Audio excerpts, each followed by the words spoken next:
Hello friends, welcome back of another video. आज इस video में सीखते हैं डेवलपमेंट लेंथ कैलकुलेटिंग का जो फॉर्मूला होता है वो कैसे होता है। काफ़ी कंफ्यूजन रहती है। जो डेवलपमेंट लेंथ होता है वो होता क्या है वो तो पता चल गया सबको। चलो इसको फॉर्मूला देखते हैं, इसको निकालते कैसे हैं। अगर हमारे पास ग्रेड ऑफ कंक्रीट है, हमारे पास ग्रेड स्टील ग्रेड है, ठीक है, FE 415, FE 500, FE 500, तो जो भी उसकी स्टील की ग्रेड है हमारे पास है, स्ट्रेस गिवन है, तो अब हमें निकालना है डेवलपमेंट लेंथ। कैसे फाइंड आउट करते हैं, चलो शुरू करते हैं। चैनल पर नए हैं तो please channel subscribe, bell icon press जरूर कर दीजिए।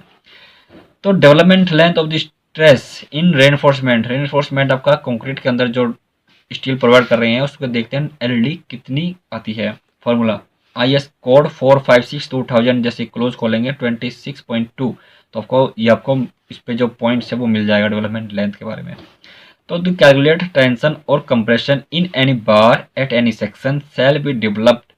देखिए, द कैलकुलेटेड टेंशन और कंप्रेशन, कैलकुलेशन करना है आपको या फिर कंप्रेशन करना है इन एनी बार में, कोई भी बार में, एनी सेक्शन के अंदर। जैसे कि आपका ये आपके हो गई कॉलम, ये आपका बीम, ये आपके एंड जंक्शन, ये आपका कॉलम एंड बीम जंक्शन हो गया। तो इसमें आपको करना है डेवलपमेंट लेंथ प्रोवाइड करना है।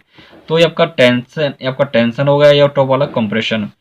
तो ये आपका क्या हुआ, साइड बार हुआ, साइड और this section by any prepare development length और एंड एंकरेज और by a combination thereof. Anchor bar आपको इस तरह से प्रोवाइड करेंगे, या फिर आपको ये करेंगे हुक, हुक की लेंथ, इस तरह से हुक लेंथ करते हैं। ये होता है प्लेन बार के लिए, हमेशा जो हुक प्रोवाइड करते हैं प्लेन बार के लिए डेवलपमेंट लेंथ, और MS बार के लिए, जैसे डिफॉर्म्ड बार के लिए यूज करेंगे LD, जबकि मोस्टली MS बार जो यूज यूज करते हैं। तो फॉर्मूला है इसके पास डेवलपमेंट लेंथ निकालने का, पाई, आपके पास क्या पाई क्या है, डी डाया है पास, dia sigma S divide by 4 torque BD।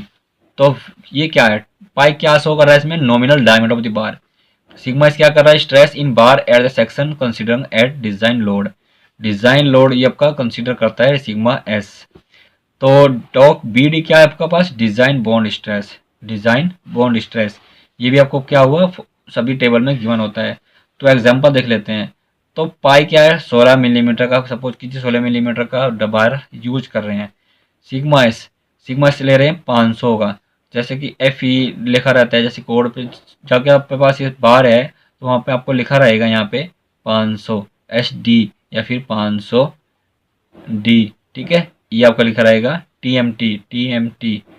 तो इसका मतलब क्या, आपके पास FE क्या, आपके पास ये आयरन आयरन का बना हुआ है, और 500 क्या आपके पास इसकी स्ट्रेंथ है, ये स्ट्रेंथ, ठीक है। तो स्ट्रेंथ लिख रही थी कि 500 स्ट्रेंथ तक, इससे ज़्यादा बढ़ाते हैं तो ये आपके पास क्रैक्स होने लगता है। जैसे कि सरिया आपके पास है, इस तरह से लोड ट्रांसफर होते हैं, बॉन्ड इसको बैंड करते हैं, इस तरह से कोई भी क्रैक्स होने लगता है। उसके बाद देखते हैं टॉर्क BD, ये आपका बॉन्ड स्ट्रेस कितना है, 1.4। तो 1.4 क्या है आपके पास, 25 ग्रेड के लिए होता है 1.4, मैं आपको टेबल में दे दूंगा। तो 25 ग्रेड के लिए होता है 1.4, ठीक है। तो 1.4 क्या होता है, अगर आप प्लेन बार यूज कर रहे हैं तो सिंपल यही होगा, प्लेन बार के लिए जो होता है 1.4, ये प्लेन बार के लिए जो है। अगर आप कर रहे हैं डिफॉर्म्ड बार यूज तो उसके लिए 60% क्या बढ़ जाता है, ये बढ़ जाती है लेंथ, डिफॉर्म्ड बार ये आपकी बढ़ जाती है 60%। तो क्लोज खोलेंगे 26.2.1.1, तो वहाँ पे आपको मिल जाएगा 60%, आपको ये डिफॉर्म्ड बार में यूज करना है, कहीं में आपको बैंड लेंथ में। तो ग्रेड ऑफ कंक्रीट यूज करें हम 25 करेंगे तभी आपको ये पॉइंट मिलेगा। बॉन्ड स्ट्रेस, और बॉन्ड स्ट्रेस प्लस करेंगे 60%, तो आपको ये टोटल लेंथ मिल जाएगी। तो सिंपल पुट करना है फॉर्मूले के अंदर, पाई, जैसे कि आप निकालते थे 15 D, तो आपको पाई और डी एक ही बात है। तो पाई क्या है, पाई डाया, पाई एक तो इस तरह से पाई यूज करते हैं, या फिर इस तरह से पाई यूज करते हैं, क्लियर, दोनों फार्मूला पाई के ही है। तो 500 के क्या है स्ट्रेस, और 4 इंटू 4, यहाँ पे 4 था यहाँ पे ऊपर से, और टॉर्क BD आपके पास 60% अपने बढ़ाया, 1.4 का 60% 0.84। तो इन दोनों प्लस करते हैं तो 4 इंटू 2.24, तो इन दोनों प्लस करते हैं 2.24। अब हम इस दोनों को गुना करके इससे भाग कर लेते हैं 55.80। तो अब हम इन दोनों को गुना करते हैं तो फॉर्मूला क्या बना, 55 पाई या फिर 55 इंटू D, ठीक है। तो पाई और डाया डाब दीवार है आपके पास शो कर रहे हैं, एग्जाम्पल देख लेते हैं लेंथ निकालने के लिए। तो 55 इंटू 16 मैंने लिया था यहाँ पे बार 16 mm का। तो कितनी लेंथ हुई थी 15 इंटू डी, तो 880 मिलीमीटर। तो ये आपका डिजाइन करते हैं इस तरह से। तो ये आपका बीम, ये आपका कॉलम। तो यहाँ से जो लेंथ आएगी आपके पास, ये जो लेंथ आएगी 10D प्लस LD। LD क्या निकाली 880 मिलीमीटर, LD क्या थी 10 इंटू 16 प्लस 880।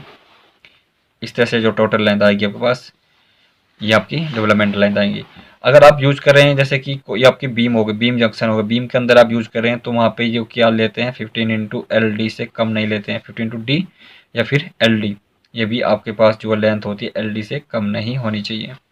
तो LD क्या हुई यहाँ पे आपने निकाला था 55 इंटू डी, तो 55 इंटू 16, तो 16 क्या था 880। तो ये आपके पास जो लेंथ आएगी 880 ओवरलैपिंग लेंथ मिनिमम इतनी होनी चाहिए।